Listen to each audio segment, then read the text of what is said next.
Okay, so we're going to talk about the referendum initiated by the citizen in deeper detail here, because as you remember from an interview I did with Roman Light a couple of days ago where we talked about the RIC, or the referendum initiated by the citizen, that is starting to be birthed a little bit further out of this France Yellow Vest movement that's been forming.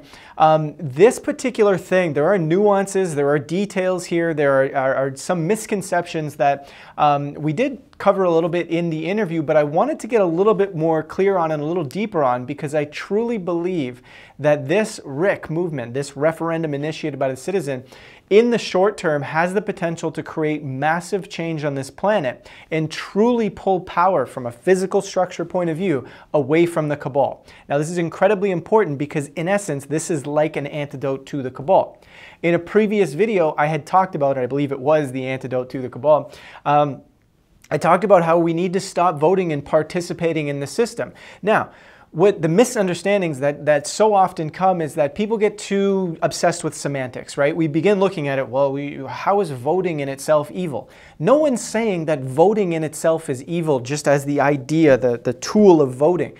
We're saying that within the system, right? Within what happens in our current world, when we show up and we vote, we're continuing to perpetuate that system over and over and over again.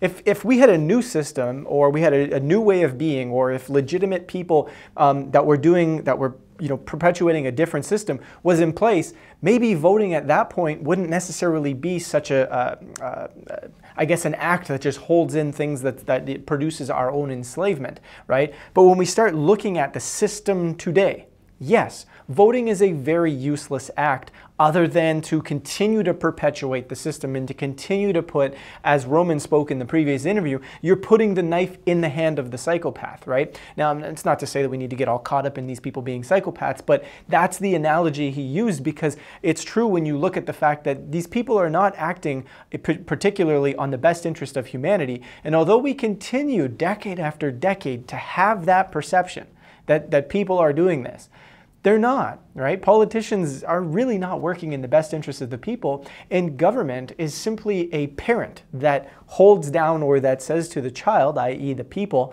you don't understand it, you don't get it, I'll do it for you. And then anytime we have an issue, government, mom, dad, I need help, right? And it's time for us to grow up out of this whole entire process. So how does the referendum initiated by the citizen help us do this, right? And obviously, referendum initiated by the citizen requires that we're going to have to vote. But here's why it may be a hell of a lot more valuable to vote in this particular type of setting, as opposed to the illusion of democracy that we have today. So let's get into exactly what it is.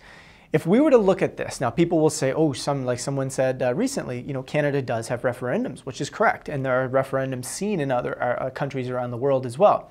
However, typically what happens is referendums are only applicable on certain issues, not all issues. That's point number one that we really have to understand.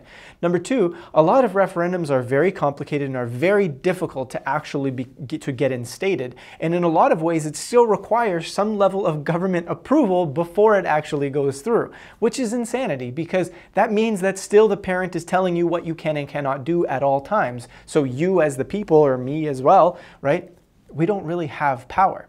So we gotta pretend, and we gotta look at this idea of what referendums really are when we're talking about the RIC, because in this particular case, we can imagine it as such. We propose as people that you set something up, and the example Roman used was if you took 1% of the population. So wherever you are in whatever country, whatever the population is, you require, say, 1% of people to agree on a particular referendum, that upon getting the approval of 1% of the people, it automatically triggers an official referendum that goes up for vote for people, the rest of the citizen of the country, to then vote on, right? So a small amount of people, right, but still a substantial enough amount of people actually have the power to say, hey, let's start talking about this issue on a deeper manner. And you recall from previous videos, I always say it's better for us to get together and talk about stuff than just to continue to put our energy into the system, which continually does not produce the result. So here we are talking about this stuff. 1% of people talk about it, we get it, we move it forward. Then it goes to a vote. Then it requires, and this number, we can set up as an agreement as humanity here and in particular countries, but we could say, let's say 70% of the population has to vote on that particular issue for the referendum to be considered official based on the end result. So if only 65% of people come out and actually vote and the other 35% don't, then it means that this thing isn't done. Not enough people showed up, not enough people got engaged. So then it's not official. It doesn't get it doesn't get put into the system. So it's very, very important that a lot of people start coming out. Now, what's going to differentiate a lot of people coming out for these sorts of votes, for these sorts of decisions versus what we have today? Well, most people, whether they're intelligent, not intelligent, however you want to look at it, because I know people love to put labels on people, right? Whether it doesn't matter how you look at people, right? Most people that don't participate, they don't feel inspired to continue to participate in the system. I learned in my late teens that it made no sense for me to start voting. By the time I actually could vote, when I was 18 years old, I voted one time. And the only reason why I voted was because I was like, okay, I want to go try this. Everyone else has always done it. And I went and I saw the process and I felt the process. I felt the energy of the process. And I'm like, this doesn't make any sense. I'm watching what happens in my world. I'm watching what I'm doing here. I'm being told if I have a problem, I got to message my representative. But how am I heard? How is a group of people heard? When I enter into a dinner table conversation and everybody at the dinner table is not approving of the war that is taking place, I go, why are we at war? What say do these people have on the war? You put a puppet in place, they have a set of policies. Nobody ever delivers on like most of their policies, every now and then, yes. But why are we doing this? Why are we pretending like we have a voice in this particular system? When are we going to grow up and realize we don't have a voice in this particular system? And voting is not a voice. Voting is saying, I consent for you to continue doing this, to continue playing part in this.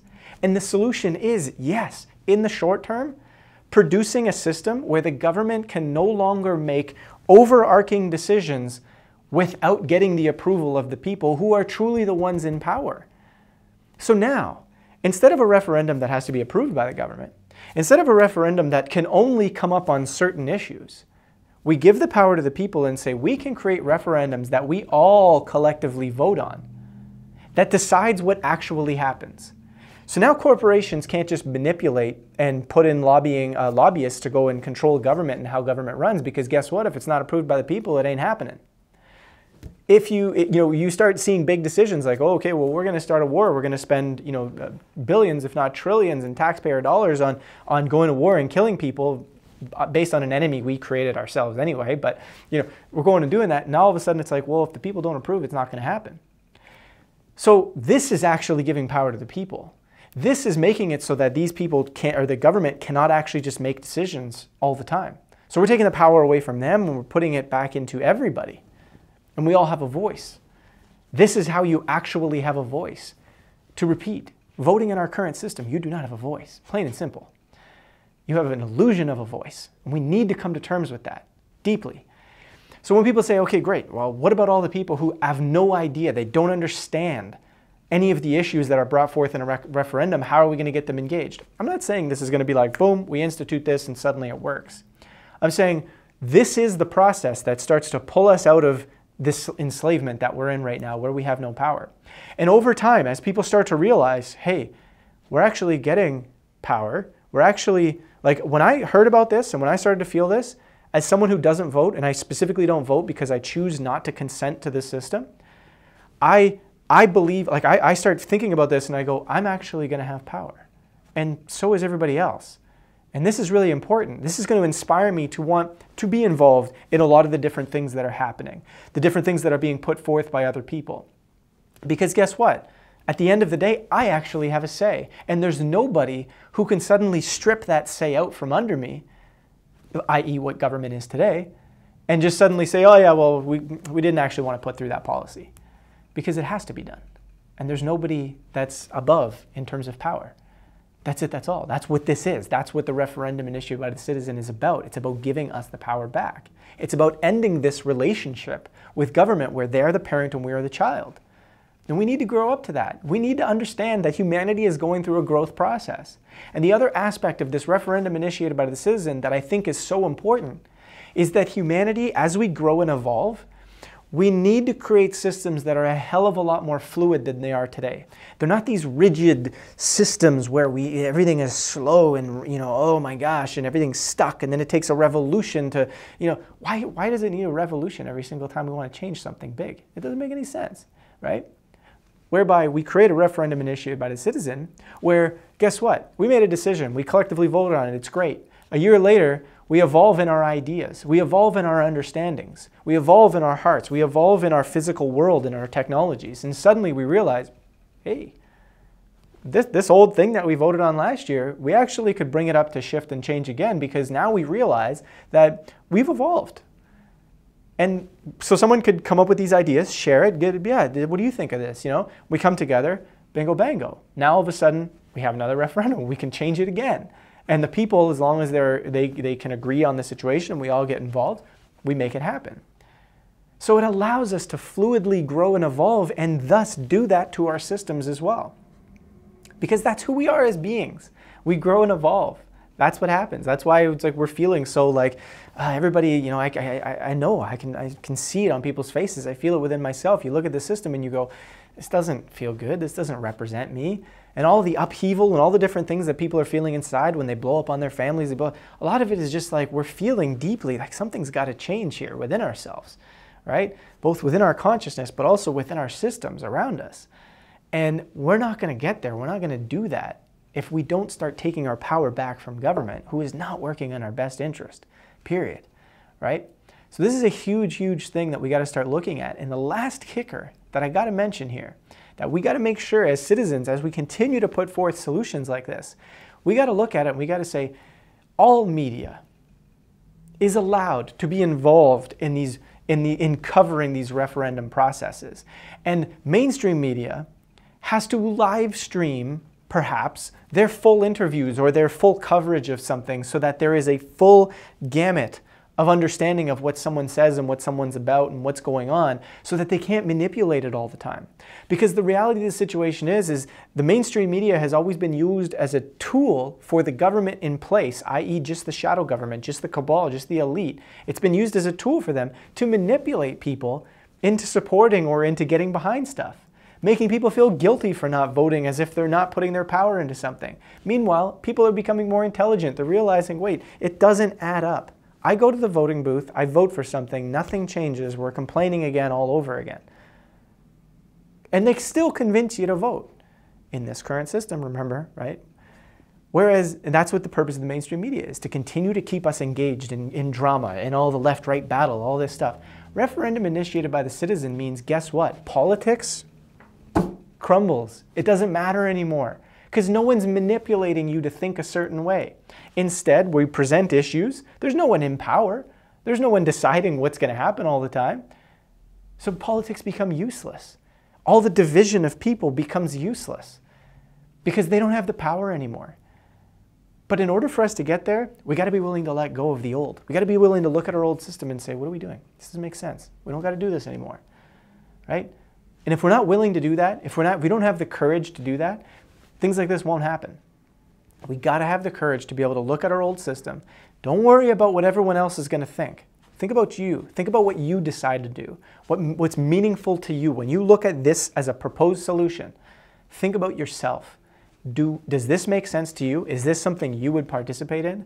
Because if you don't have the courage to say that you would participate in this, then it means that you're not even opening the door for everyone else to feel, yeah, I would do this.